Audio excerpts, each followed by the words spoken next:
जगाला शांतीचा संदेश देणारे महाकारुण तथागत सम्यक संबुद्ध भगवंतांनी निर्माण केलेला सद्धम्म प्रचार आणि प्रसार करणारा पूजनीय भिक्खू संघ यांना त्रिवार वंदन.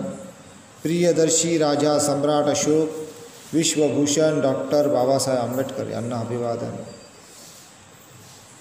भगवान बुद्ध आणि त्यांचा धम्म तृतीय खंड भाग 5.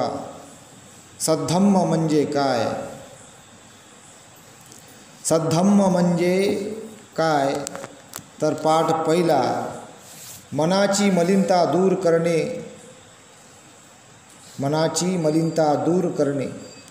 एकदा भगवान एकदा तथागत हे श्रावस्तीस वास करीत असताना कोसल राजा प्रसेनजित त्यांच्या निवासस्थानी आला आणि आपल्या रथातून उतरून भक्तिभावाने तो तथागतांच्या सन्निध्य गेला.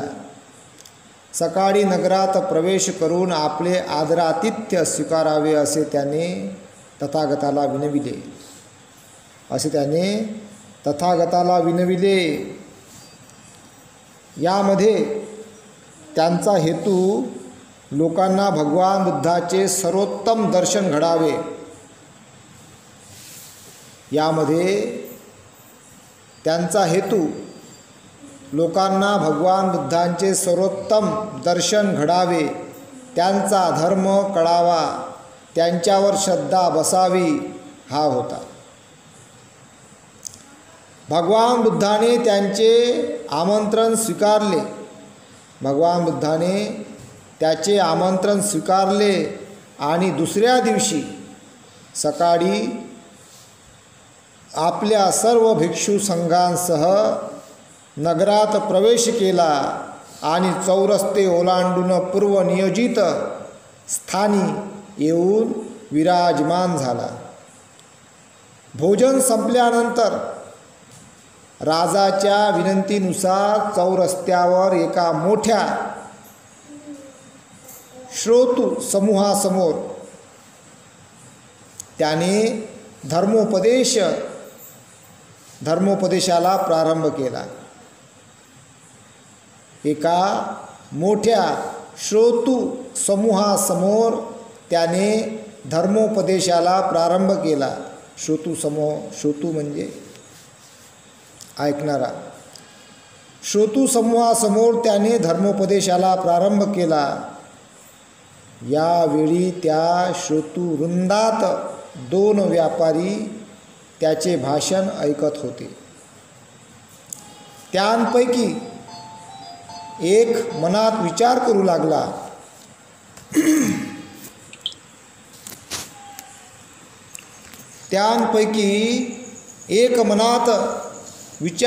लागला. असल्या धर्मसिद्धांताचा उपदेश सार्वजनिक रीतीने घडवून आणावा. यात राजाचे किती थोर शहाणपण दिसते, किती सर्वव्यापी व शोधक बुद्धीचे सिद्धांत आहेत हे. किती सर्वव्यापी व शोधक बुद्धीचे सिद्धांत आहेत हे. दुसऱ्याच्या मनात विचार आला असल्या माणसाला धर्मोपदेश करायला येथे आणणे यात राजाचा किती मूर्खपणा आहे. बघा, एकानं काय केली? तारीफ केली. एकानं काय केली? निंदा केली. दुसऱ्याच्या मनात विचार आला असल्या माणसाला धर्मोपदेश करायला येथे आणणे यात राजाचा किती मूर्खपणा आहे. गाय जे वाहन ओढीत असते त्याला बांधलेले वासरू गायीच्या मागून जाते आणि जात असताना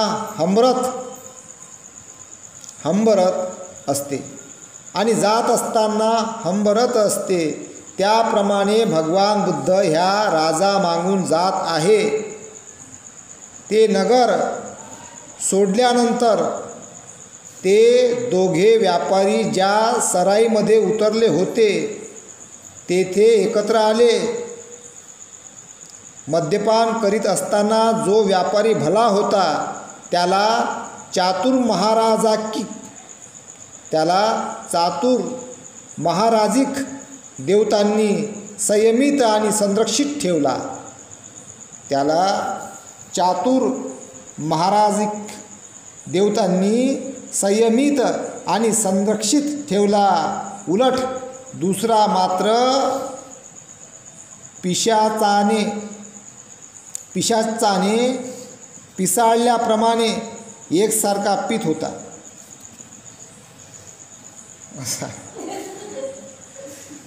उलट दुसरा मात्र पिशाचाने पिसाळल्याप्रमाणे एकसारखा पीत होता. शेवटी झोप आल्याने तो गुत्त्याच्या जवळच्या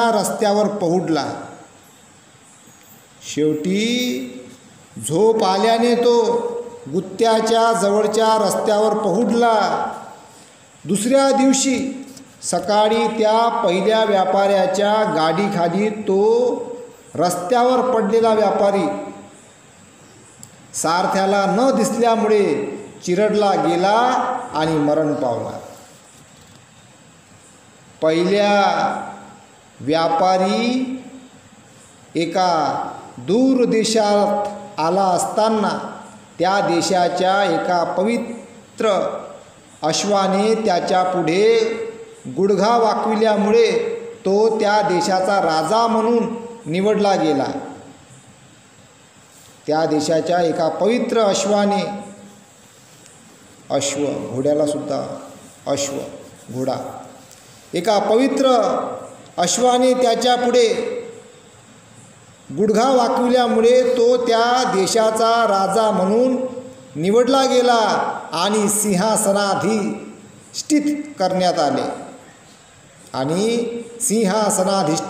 आले. त्यानंतर या आपल्या जीवनाला मिळालेली ही विलक्षण कलाटणी मनात आणून तो भगवान बुद्धाकडे गेला आणि आपल्या देशात येऊन आपल्या प्रजेला उपदेश करण्यासाठी त्यांना आमंत्रण दिले. त्यावेळी त्या जगद्वंद बुद्धाने त्या दुष्टबुद्धी व्यापाऱ्याच्या मृत्यूचे आणि त्या सद्बुद्धी व्यापाऱ्याच्या भरभराटीचे कारण त्यांना सांगितले आणि म्हटले, मन सर्वांचे मूळ आहे. मन हे स्वामी आहे. मन हे कारण आहे. मनात दुष्ट विचार असतील तर माणसाचे विचार, माणसाचे शब्द आणि कार्येही दुष्ट बनतात. पापोदभव दुःखे. ज्याप्रमाणे रथाची चाके रथाच्या घोड्यामागे जातात त्याप्रमाणे त्याच्या पाठपुरावा करीत असतात. मन हे सर्वांचे मूळ आहे. तेच आज्ञा करते आणि तेच घटना घडवून आणते. मनात सद्विचार असतील तर त्या माणसाचे शब्द आणि कार्ये दोन्हीही चांगली असतात आणि अशा सदाचारापासून उद्भवणारे सुख पदार्थाच्या सावलीप्रमाणे सदोदित त्या माणसामागे जात असते. हे शब्द ऐकून राजा, त्याचे प्रधान आणि इतर असंख्य लोकांनी भगवान बुद्धाची धर्मदीक्षा ग्रहण केली आणि ते त्याचे शिष्य झाले. बघा,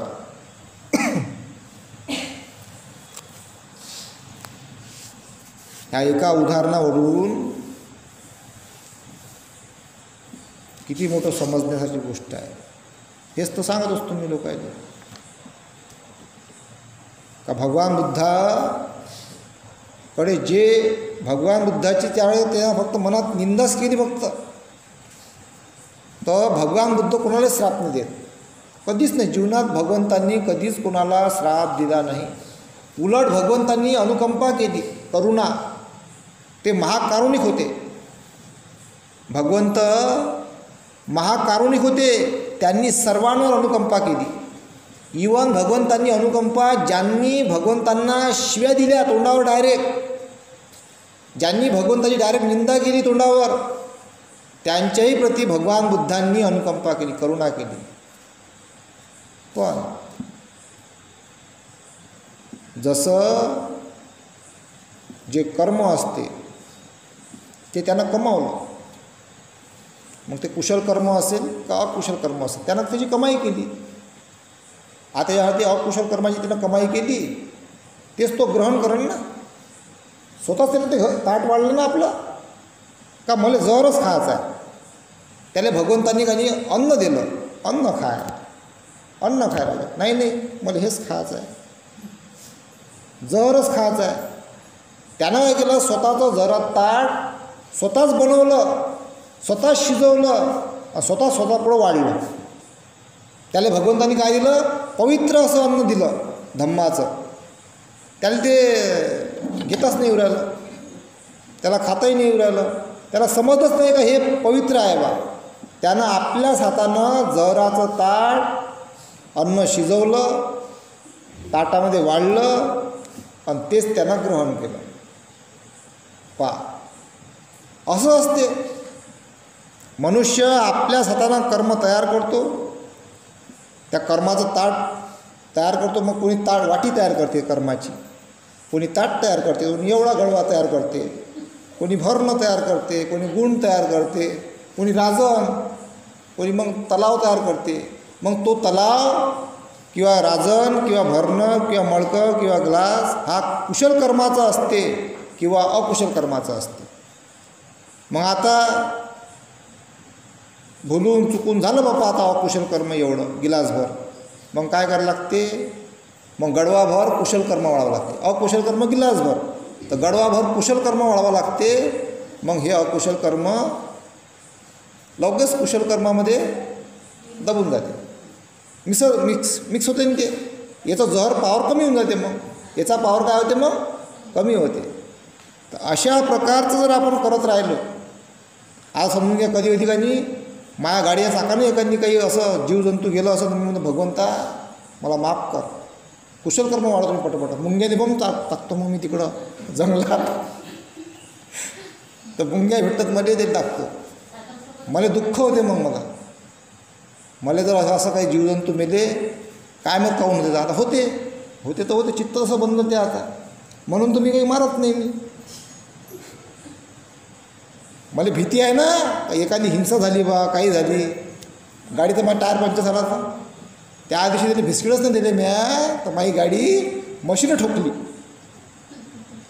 एवढा मला त्याचा धाक. आता बिचार त्याला समजलं, कुत्र्या तो बिस्किट नाही मागून राहिला मला, आता त्याला समजलं असेल ना काही ना काही, तो आता येत नाही धावून का बा असं होते काय, त्यालाही समजलं असेल काही ना काही, ऐकत असेल ते बिचारे, म्हैस ऐकत असेल, बैल ऐकत असेल, कुत्रं ऐकत असेल. आता तो अंगावर नाही राहिला मला, म्हणजे कसं चित्त काम करते आहे का नाही. म्हणजे आता त्याच्यासाठी आता तो कधी घेते माहिती आहे काय, जेव्हा त्या स्वतः मी आवाज देईन इकडे रे, मग येते तो धावत, तसा नाही जाता तो, तसा नाही येऊ राहिला. तर ह्या गोष्टी प्रॅक्टिकल घडलेल्या आहेत आणि होतात. म्हणून असंच हे गोष्ट सगळ्याला लागू आहे. मग कोणी मग समजून घ्या अभ्यास करत असन, कोणी पोलीस भरती मारत असन, कोणी कलेक्टरचा फॉर्म भरत असन, कोणी मग तहसीलदाराचा अभ्यास करत असन, कोणी कलेक्टरचा अभ्यास करत असन, UPSC MPSC डॉक्टरचा वगैरे सगळ्यांना लागू आहे. सगळ्यांना ह्याच गोष्टी लागू आहे सेम. नाही तर मग मनामध्ये हाय काहीतरी म्हणजे असं कोणाबद्दल निंदा हे ते वगैरे असं जर करत राहिलं आणि तो काहीतरी मग तो लागतच नाही, कारण अभ्यास त्या लेवलनं होत नाही. हे असं ते जुळलेलं असतं एकामेकाशी. आणि समजा मग लागला तर मग कुशल कर्म यास होत पाहिजे, तर मग त्याचं चांगलं होते, ॲटोमॅटिक चांगलं होत राहते. हे इतकं मोठं आहे, हे याच्यावर माझा अभ्यास चालू आहे. अजून मी पुस्तक याच्यावर लिहू राहिलो. याला मला 2-3-4 वर्ष लागू शकते. मी याच्यावर पुस्तक लिहू राहिलो बारीक बारीक. त्यामध्ये 5 शिलं मेन आहेत. तिथूनच सगळं मेन हे जुळलेलं आहे एकामेकाशी, सगळ्या साकड्या. तर हे फार मोठं आहे. हे कुशलकर्म आपण समजून घेतलं पाहिजे आणि त्या दिशेनं वाटचाल केली पाहिजे. यानंतर आहे जग हे धम्म राज्य बनविणे. जग हे धम्म राज्य बनविणे. धम्माचे प्रयोजन काय याची भिन्न धर्माची भिन्न भिन्न उत्तरे दिली आहेत.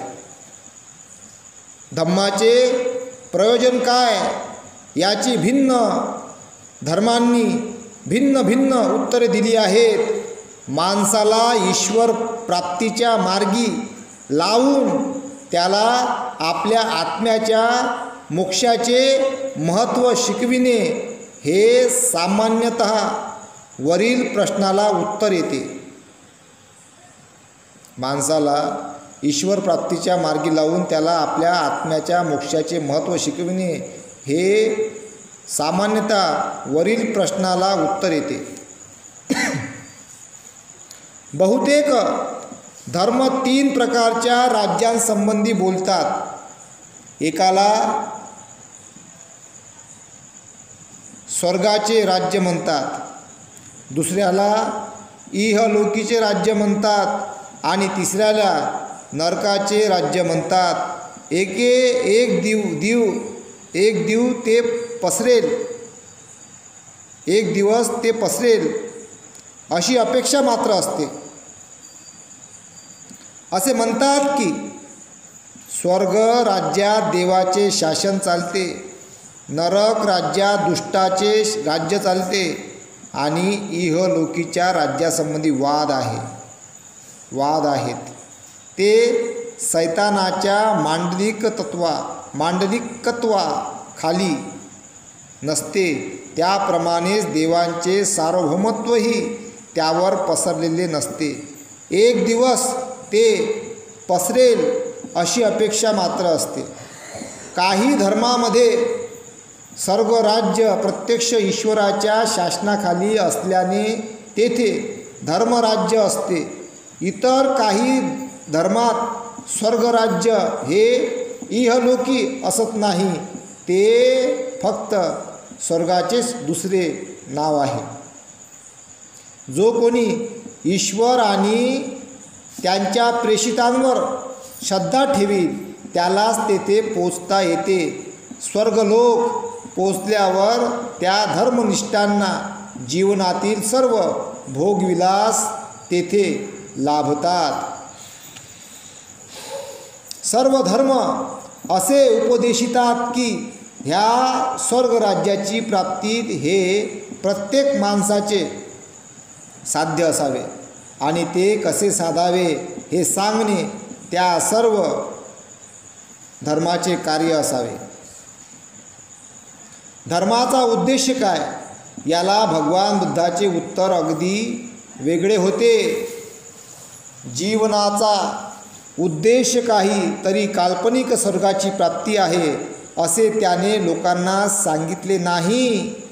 त्याचे म्हणणे असे की धर्माचे राज्य इहलोकीचे आहे आणि त्यांची प्राप्ती धर्मशील आचरणानेच घडते.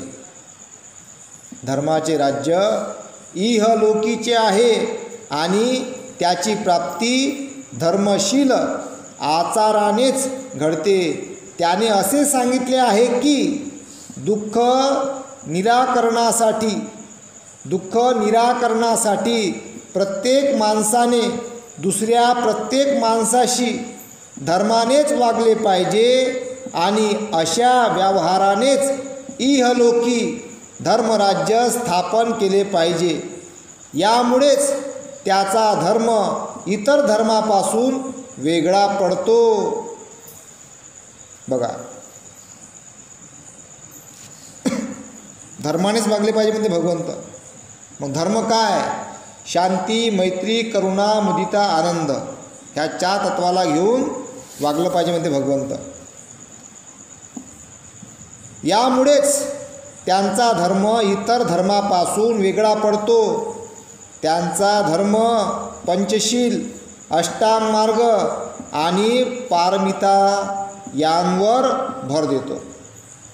बघा, शांती, मैत्री, करुणा, मुदिता, आनंद केव्हा प्राप्त होते माणसाले? जेव्हा पंचशील, अष्टांग मार्ग आणि पारमिता या मार्गाने चाललं तर. म्हणून यावर भर देतो. भगवान बुद्धाने या त्रिवरच आपला धर्म का आधारला? कारण याला त्रिरत्ने म्हणतात. पंचशील, अष्टांग मार्ग आणि पारमिता याला त्रिरत्नसुद्धा म्हणतात. भगवान बुद्धाने या त्रयीवरच आपला धर्म का आधारला? कारण जीवन मार्गाचे हे 3 घटक असून त्यांच्या योगानेच मनुष्य सदाचारी बनू शकतो. माणसाचे दुःख हे माणसातील अनुचित व्यवहाराचाच परिणाम आहे. बघा, हा अनुचित व्यवहार आणि त्यापासून उद्भवणारी दुःखे ही धर्मानेच नाहीशी होऊ शकतात.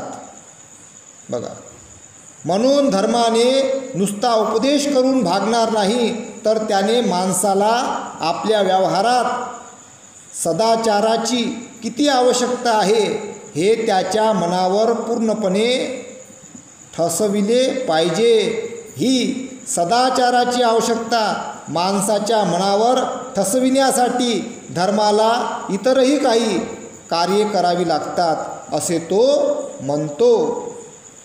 धर्माने माणसाला आचरण्यास योग्य कुशल कर्म कोणते हे ओळखण्याचे आणि त्या आधारे आचार करण्याचे शिकविले पाहिजे. धर्माने आचरण्यास अयोग्य अकुशल कर्म कोणते हे ओळखण्याचे आणि टाळण्याचे शिकविले पाहिजे. ह्याशिवाय अतिशय महत्त्वपूर्ण असे मानलेले धम्माचे 2 उपदेश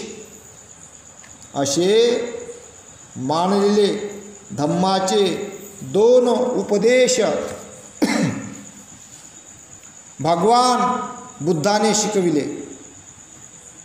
धर्माचा पहिला उद्देश म्हणजे माणसाला प्रार्थना, धार्मिक विधी, यज्ञयाजन शिकविण्याऐवजी त्याच्या नैसर्गिक प्रवृत्तीला वळण लावणे म्हणजे सुसंस्कृत करणे. नैसर्गिक प्रवृत्ती म्हणजे जे चांगलं आहे, निसर्ग प्रवृत्तीमध्ये बऱ्याच चांगल्या गोष्टी येतात, त्याला वळण लावणे, त्या प्रवृत्तीला वळण लावणे म्हणजे सुसंस्कृत करणे. देवदाह सूत्रात जैन धर्माची चर्चा करताना भगवान बुद्धाने हा उद्देश स्पष्ट केला आहे. जैन धर्माचा संस्थापक असे मानित असे की सर्व वैयक्तिक सुखकर अथवा दुःखकर अनुभव हे गतजन्मी केलेल्या कर्माचे फळ आहे. असे असल्यामुळे गतजन्मीच्या दुष्कर्माचे विवेचन केले असता आणि नवी दुष्कर्मे न केल्यास भविष्य काळात भोगायचे काहीच राहत नाही. भविष्य काळात भोगायला लावणारे दुष्कर्माचे परिणाम उरले नाहीत की दुष्कर्म क्षय पावते आणि दुष्कर्म क्षय पावले की दुःखाचा क्षय होतो आणि सर्व दुःखाचेच मुळापासून उच्चाटन होते. असा जैन धर्माचा दृष्टिकोन होता. यावर भगवान बुद्धाने असा प्रश्न केला, तुम्हाला असे सांगता येईल का की या इथे आता दुष्ट प्रवृत्तीचा उच्छेद केला की त्या क्षणी तिथे सत्प्रवृत्तीचा स्थापना होते? याचे उत्तर नाही असेच आले. तेव्हा भगवान बुद्धाने विचारले, जोपर्यंत तुम्ही दुष्प्रवृत्तीचा त्याग करून सत्प्रवृत्तींचा अंगीकार करण्याचे मनास शिक्षण दिले नाही, तोपर्यंत गत दुष्कर्माचे विवेचन आणि नव्या दुष्कर्माचा प्रारंभ न करणे या क्रियांना काय अर्थ आहे? भगवान बुद्धाच्या मते हा त्या धर्मातील एक गंभीर दोष होता. सत्प्रवृत्ती हीच चिरस्थायी चांगुलपणाचे अधिष्ठान आणि हमी आहे. म्हणूनच भगवान बुद्धाने चित्ताच्या साधनेला म्हणजेच माणसाच्या वृत्तीला सुसंस्काराने वळण लावण्याला अगदी पहिले स्थान दिले आहे. धर्माचा जो दुसरा उद्देश भगवान बुद्ध अत्यांतिक महत्त्वाचा मानतो तो म्हणजे एखादे तत्व उचित म्हणून समजल्यावर जरी कोणी साथी नसला तरी धैर्याने तत्वाच्या मार्गापासून विचलित न होणे. बघा, एकटा जरी असं म्हणते भगवंत तरी चांगल्या मार्गी चालत राहा. आणि मग इथं जे वर्त म्हटलं गेलेलं आहे का बा, इथं बा दुष्कर्म केलं, इथं थांबवलं, तर मग थांबलो तो, तर मग तो काहीच नाही करू राहिला तर तो दुखीच राहते. म्हणजे जर तो स्वतःने दोष हे करू राहिला, दुसऱ्याला म्हणते मी नसतो पेत, तू पे, तुले पाचतो, तरी दोष लागते, हाही दुःखी होते ना. मग मी सिगरेट नाही पेत, हे घे तुले घेऊन देतो, त्याने दोष लागते. तर असं पण करता कामा नये. मी चुगली नाही करत, मी चांगली हा, हिचे कानं भरायचे, तू कर, हे नाही दोष लागते. म्हणजे इकडल्या हातानं खायचं, म्हणजे आता आपण नाही यायचं फ्रंटवर, असेच ब्राह्मणे करतात. ब्राह्मण हेच काम करू राहिले. आपण नाही भांडायचं यांच्यासोबत, नाही, लावून द्यायचं, तू कर, मग तेही भोगतात, त्याने दोष लागते. हे समजून घ्यायची गोष्ट आहे. भगवान बुद्धाच्या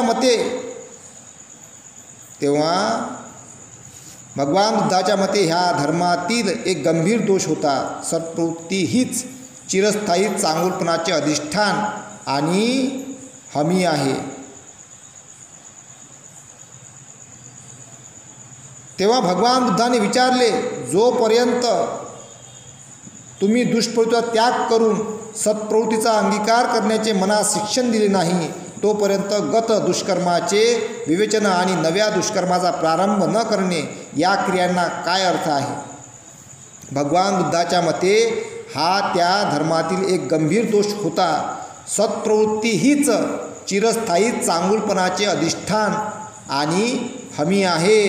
म्हणूनच भगवान बुद्धाने चित्ताच्या साधनेला म्हणजेच माणसाच्या वृत्तीला सुसंस्काराने वळण लावण्याला अगदी पहिले स्थान दिले आहे. आता बघा, इथं एखादा मनुष्य काय करते, माझी लेकरूही गेलं, माझी पत्नीही गेली, आता मी दारू पितो. जर त्यानं ते पेला तो दुःखी होते. मग इथं कितीही संकट आले तरी आपला सत्मार्ग चांगुलपणा सोडू नये म्हणते भगवंत. म्हणजे तुम्ही सुखी व्हाल. तिथं 4 आर्य सत्य समजून घ्यायचं आहे. मग जगात दुःख आहे म्हणून झालं, दुःखाला कारण आहे म्हणून झालं. दुःख आता मी एकटाच राहिलो बा, तर हे दुःख मला दूर करता येते आणि दूर करण्याचा आर्य अष्टांगिक मार्ग आहे, दारू पिणे नाही आहे मार्ग. म्हणून आर्य अष्टांगिक मार्ग समजून घ्यायचा. आता एकटाच राहिला, त्यांना धम्माच्या मार्गाने जगत राहायचं. म्हणूनच भगवान बुद्धाने चित्ताच्या साधनेला म्हणजेच माणसाच्या वृत्तीला सुसंस्काराने वळण लावण्याला अगदी पहिले स्थान दिले आहे. धर्माचा जो दुसरा उद्देश भगवान बुद्ध आत्यंतिक महत्त्वाचा मानतो तो म्हणजे एखादे तत्व उचित म्हणून समजल्यावर जरी कोणी साथी नसला तरी धैर्याने तत्वांच्या मार्गापासून विचलित न होणे. आता आपण समजून घ्या, एखादे बम गँग बसली अशी आणि चुकीच्या समर्थन केलं, नाही हेच करू, आपण असंच करू, पण याने एकट्याला समजलं नाही बाबा हे सगळेजण चुकीच्या मार्गाने चालले, याने एकट्यानंच आपलं चांगलं जगत राहावं, कारण दुःख ते भोगणार आहे. नाही तर मग हे सगळेजण बा यालाच समर्थन करायला म्हणजे आपण तसंच करा, मग त्यानं हाही दुःखी होते. म्हणून एकट्या माणसाला लय त्रास होणार आहे, कारण अज्ञान लय मोठा आहे. अज्ञान महाभयंकर आहे. मी तर सांगू सांगू कटायलो, मला असं त्रास होते. भयंकर भयंकर अज्ञान आहे. हे समजलं हे नाही समजत, हे समजलं हे नाही समजत. मग तो काय करते, असे डब्बे अलग अलग, त्याच्या अंदर ज्ञान लपलेलं आहे. मग येले काय करतो, मी सांगतो प्रवचन, मग ते एक चाबी होते ते, मग तो ह्या डब्बा उघडते, हां समजलं.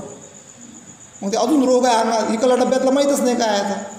म्हणजे ह्या डब्यातलं ज्ञान समजलं, इकडली चाबी त्यानं उघडली, इकडलं समजलं, इकडल्या डब्यातलं नाही समजलं, इकडं अज्ञान आहे. मग ज्याच्यापासून आपल्या काहीतरी भेटलं ह्या बरोबर सांगते, त्याचं मग भगवंताचं बरोबर आहे का? अजून एवढे अंधारात लोक आहे का भगवंताचं नाही आहे का? बा हे समजलं म्हणून तर आपण ती प्रतिज्ञा वाचतो ना, आहे तर सत्य अनंत. मग हे समजून घ्यायची गोष्ट आहे. म्हणून आपल्याला हे समजलं पाहिजे. धर्माचा जो दुसरा उद्देश भगवान बुद्ध आत्यांतिक महत्त्वाचा मानतो, तो म्हणजे एखादे तत्व उचित म्हणून समजल्यावर जरी कोणी साथी नसला तरी धैर्याने तत्वाच्या मार्गापासून विचलित न होणे. सल्लेख सुत्तामध्ये भगवान बुद्धाने या मुद्द्यावर भर दिला आहे. तेथे तो म्हणतो, जरी दुसरे लोक हानिकारक वर्तन करीत असले तरी मी काही हानिकारक कृत्य करणार नाही.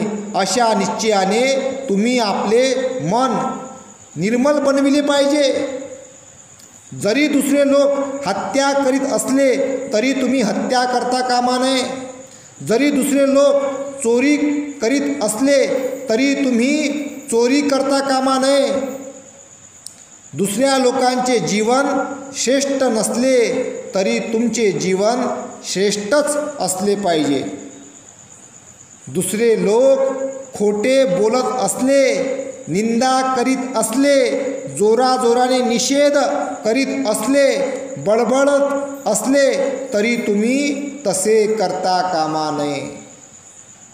जरी दुसरे लोक लोभी असले तरी तुम्ही लोभी असता कामा नये. जरी दुसरे लोक द्वेष करीत असले तरी तुम्ही द्वेष करता कामा नये. जरी दुसरे लोक मिथ्या दृष्टीचे, मिथ्या संकल्पाचे, मिथ्या वाणीचे, मिथ्या क्रियेचे, मिथ्या समाधीचे असले तरी मी मात्र सम्यक दृष्टी, सम्यक संकल्प, सम्यक वाणी, सम्यक कर्म, सम्यक आजीविका, सम्यक व्यायाम, सम्यक स्मृती आणि सम्यक समाधी या अष्टांग मार्गापासून विचलित होणार नाही. जरी दुसरे सत्य आणि निर्वाण याबाबत चुकत असले तरी तुम्ही सत्य आणि निर्वाण यांच्या मार्गापासून विचलित होता कामा नये. जरी दुसरे लोक आळस आणि तंद्री यांच्या अधीन असले तरी तुम्ही मात्र या दोषांपासून विमुक्त असले पाहिजे. विमुक्त याच्यापासून दूर राहा म्हणते भगवंत. जरी दुसरे लोक गर्विष्ठ असले तरी तुम्ही मात्र विनम्र असले पाहिजे. जरी दुसरे लोक शंकाकुल असले तरी तुम्ही मात्र निशंक असले पाहिजे. जरी दुसरे लोक क्रोध, द्वेष, मत्सर, कृपणता, लोभ, ढोंग, कपट, निर्बुद्धपणा, उद्धटपणा, आगाऊपणा, दुष्टसंगत, आळशीपणा, अश्रद्धा, निर्लज्जपणा, सत असत, विवेकाचा अभाव, अडाणीपणा, निष्क्रियता, गोंधळ, शहाणपणाचा अभाव इत्यादी दोषांनी युक्त असले तरी तुम्ही मात्र या दोषांच्या विरोधी असलेले गुण अंगी बाणविले पाहिजे. या दोषाच्या विरोधी असलेले गुण अंगी बाणविले पाहिजे, म्हणजे चांगले गुण आपल्या अंगी असले पाहिजे असे भगवंत म्हणतात. आता हे जे गोष्टी आहेत ना, ह्या सगळ्या गोष्टी माणसाने अनंताकडे घेऊन जाणार आहे एवढं मोठं, पण ह्याच्यातला 0.1%, 0.2% असं कुशल कर्माकडे जास्त भर असला पाहिजे. हे जरी झालं ना तरी याचा लाभ होते आपल्याला. दुसरे लोक तरी लौकिक वस्तूंना चिकटून असले, त्यावरील आपली पकड सेल होऊ देत नसले तरी तुम्ही मात्र अशा वस्तूंना न चिकटता त्यागशील राहिले पाहिजे. मी असे म्हणतो की चेतनाशक्ती विकसित झाल्याने वाणी आणि कर्मच काय तर समग्र विज्ञानसुद्धा, विज्ञान म्हणजे जाणीव, समग्र विज्ञानसुद्धा प्रभावित होते. म्हणून हे चुंद माणसाने करावयाचे संकल्प मी जे वर तपशिलाने सांगितले आहेत ते करावयास लावणाऱ्या चेतनाशक्तीचा विकास केला पाहिजे. चेतनाशक्ती म्हणजे ते एक असं असते ना, जसं एखादा नशिली माणूस असते, एखादा गांजाच पेते, एखादा दारूच पेते, एखादा तो किती सांगितलं तर तो बदलत नाही, तर त्याचंच हे असते लागलेलं ओढ, दारूची सोड असते. मरेपर्यंत किडन्या सडेपर्यंत सोडतच नाही आणि त्याच्यात गुंतलेला आहे तो गांजा पिणारा फेफडे सरेपर्यंत हे पुरे हात आहे हे सरेपर्यंत तो सोडतच नाही, मग त्याच्यातच मरते, कारण तो त्याच्या आधी गेलेला आहे. तर भगवंत म्हणतात चेतनाशक्तीचा विकास केला पाहिजे, म्हणजे तुमची चेतनाशक्ती कुशल कर्माने भरली असली पाहिजे. काही झालं तरी मार्ग सोडायचाच नाही, काही झालं तरी मार्ग सोडायचाच नाही. किती संकट आले तरी भगवंताचा मार्ग सोडायचाच नाही. चालत राहायचं, चालत राहायचं, चालत राहायचं, चालत राहायचं. नाही तर माणसाला काय वाटते, मी गरीब बसाव मी तर मग तो काय करते, दारू विकते, बम श्रीमंत होतो, हे दारू गांजा विकन, 2 नंबरचे कामं करन, वाईट मार्गाने पैसे कमवून बम मी गरीब बम श्रीमंत व्हायसाठी बम वाईट मार्गाने पैसे कमावते. यानं काय होते माहीत आहे, पुढची पिढी पुरी गमावून टाकते. म्हणून कालचं सांगितलं सोन्याचं उदाहरण, जरी तो गरीब असला तर त्यानं आपला परिश्रमानं चांगल्या मार्गानं चटणी भाकर खाऊन कधी तूपही खायला भेटन, त्यांना जगत राहिलं पाहिजे. तर काय फायदा होते माहिती आहे याचा? हे कुशल कर्म ज्यानं कमावलं त्यांना पुढच्या पिढीला लाभ होते, त्याच्या पुढच्या पिढीला लाभ होते, त्याच्या पुढच्या पिढीला लाभ होते. यानं कुशल कर्म कमावलं, पुढची पिढी जर श्रीमंत झाली अर्थकारणानं पैशानं तर ते अर्थकारण टिकून राहते आणि त्याच्या पिढ्यानपिढ्यापर्यंत ते कुशल कर्म टिकून राहते आणि चांगली पिढी तयार होते. हेच तर समजलं पाहिजे. हेच तर समजून राहिलं. अडाणी अंबानी समजलं काय मी, समजलं पाहिजे, नाही तर पुढची पिढी पुरं बर्बाद करून टाकते. कुठं ना कुठं फसते, ते दुर्घटना होते, हानी होते, भयंकर हानी होते. म्हणून भगवंत म्हणतात चेतनाशक्तीचा विकास केला पाहिजे. भगवान बुद्धाच्या मतानुसार धम्माचा उद्देश हा असा आहे, धर्म हा तेव्हाच सद्धम्म असतो जेव्हा तो सर्वांना ज्ञानाचा मार्ग मोकळा करतो. म्हणून हे जे ज्ञान आहे भगवंताचं, हे ज्ञान इतकं सखोल आहे, हा ज्ञानाचा महासागर आहे, समुद्र आहे, भयंकर गैर आहे. या पृथ्वीवर जो समुद्र आहे ना, याच्यापेक्षाही असं त्याची मापी नाही करू शकत आपण, त्याचा आपण मापदंड नाही लावू शकत. पण सांगू राहिलो उदाहरण तुम्हाला, हा जो समुद्र आहे पृथ्वीवरचा, याच्या एवढं भगवंताचं ज्ञान आहे, याच्यापेक्षा महाभयंकर आहे. पण उदाहरण म्हणून सांगू राहिलो, ह्या समुद्रासारखं, महासागरासारखं तिथं पोचणं आणि तेवढं मोठं ज्ञान समजणं हे सामान्य बुद्धीचं काम नाही. मला नाही समजलं, मी शोधून राहिलो, फक्त मला सार समजला. तो सार मी तुम्हाला सांगण्याचा प्रयत्न करतो. फक्त त्याची सुरुवात होते 5 शिलेपासून. तेवढं जरी समजलं आणि तेवढं जरी चाललं ना, ते ॲटोमॅटिक चांगलं होत राहते. म्हणून आपली चेतनाशक्ती याचा आपण सतत विकास केला पाहिजे आणि चांगल्या मार्गावरून नाही भटकलं पाहिजे. आता मी काय आहे, माझ्यापाशी काहीच नाही आहे, पुरा झिरो आहो मी, फक्त भगवंताच्या बलानं जगून राहिलो. काही जणांना मला म्हटलं गांजा आहे का, काही जणांना म्हटलं दारू आहे का, तरी मी काहीच नाही ऐकलं. फक्त धम्माचा मार्ग, धम्म धम्म धम्म धम्म धम्म धम्म. मग सुख सुख सुख सुख. कुशल कर्मच मेन आहे. आणि जेवढे तुम्ही कुशल कर्म करत राहासान, परिश्रम करत राहासान, श्रमाने जगत राहासान, कुशल मार्गाने पैका कमवत राहासान, तर तुमच्या जीवनामध्ये सदैव सुख राहील, सदैव शांती राहील आणि तुम्ही समाधानाने आपलं जीवन कंठित कराल. म्हणून चेतना शक्तीचा विकास केला पाहिजे असे भगवंत म्हणतात. आपण चेतना शक्तीचा विकास कराल अशी मी आशा बाळगतो आणि इथेच थांबतो. साधू साधू साधू.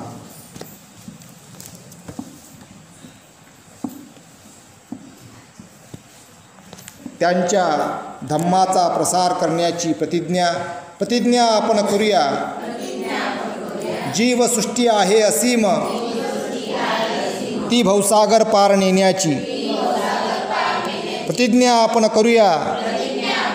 आपणात दोष असंख्य हे नष्ट करण्याची प्रतिज्ञा आपण करूया. आहेत सत्यानंत ती पूर्ण आकलण्याची प्रतिज्ञा आपण करूया. भगवान बुद्धांचा अतुल्य मार्ग तो संपूर्ण साध्य करण्याची. साधू साधू साधू.